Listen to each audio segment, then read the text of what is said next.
Now imagine for a second that the performer selects 2 prediction cards. Those 2 prediction cards are placed face up somewhere in the center of the deck where the spectator chooses. And after giving the deck a few cuts, we spread the deck to see that the cards are located right next to their soulmates.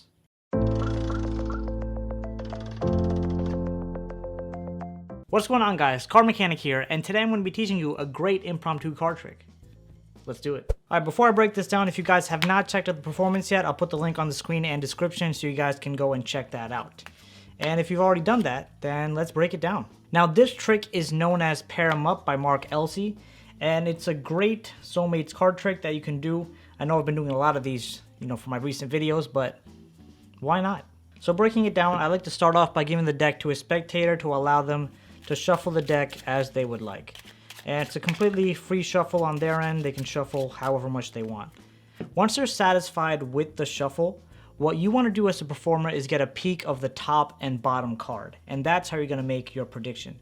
So now there are a few ways you can get this peek. The bottom peek is always fairly simple to make. You can just slightly lift up the deck, get a quick glimpse of this card. Of course, don't be too obvious by looking like this, but you can always get a quick glimpse of the card. But let me tell you an easier way, because when you're going through and making that prediction, you're going to come here, open up the deck, and the cards are going to be facing you. Make sure they're not facing the cards like this towards the spectator. But of course, in the beginning when they're shuffling it up, they are allowed to see the cards to make sure that there's nothing wrong or nothing gimmicked about the cards.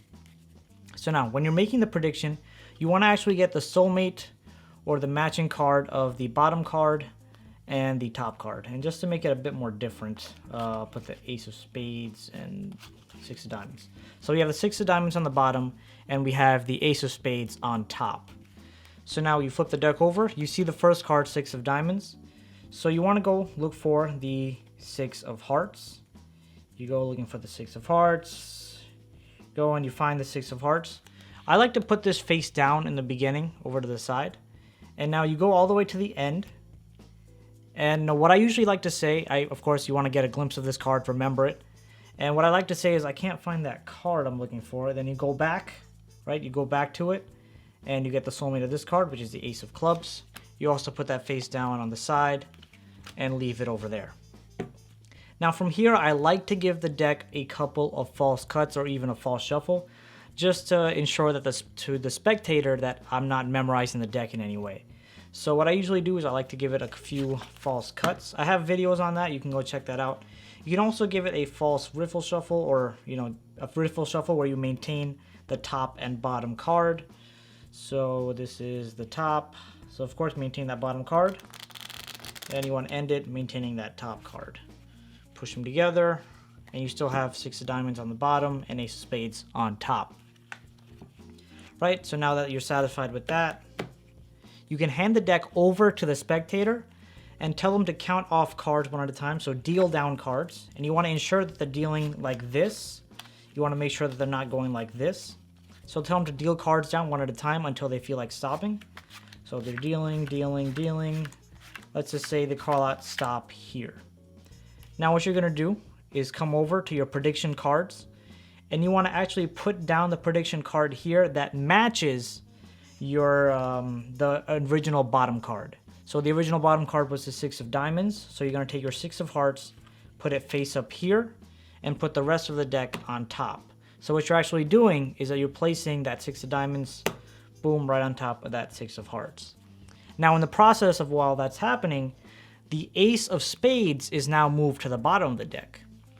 So again, you can give the deck a few false cuts and have the spectator start dealing again. So they're dealing, dealing, dealing. Whenever they feel like stopping, they stop. They take their, I take the prediction I made, put it there, and boom, there you go. Now from here, you can have the spectator give the deck multiple cuts. It really doesn't matter. And then of course, for the final reveal, I always like to spread out the cards like this, show them they have the cards there. And now you want to take the card to the right or on top of the face-up card. So there you go. You take that. You take that. You can leave these spread out or pick them all up. Completely up to you. And now, of course, do that slow reveal to show, boom, the aces match. And there we go, the sixes match as well. Now, if you like this card trick, make sure to go check out that video right there because it's just as good, if not better. And if you don't want to, then go out and add some magic into people's day. Peace out.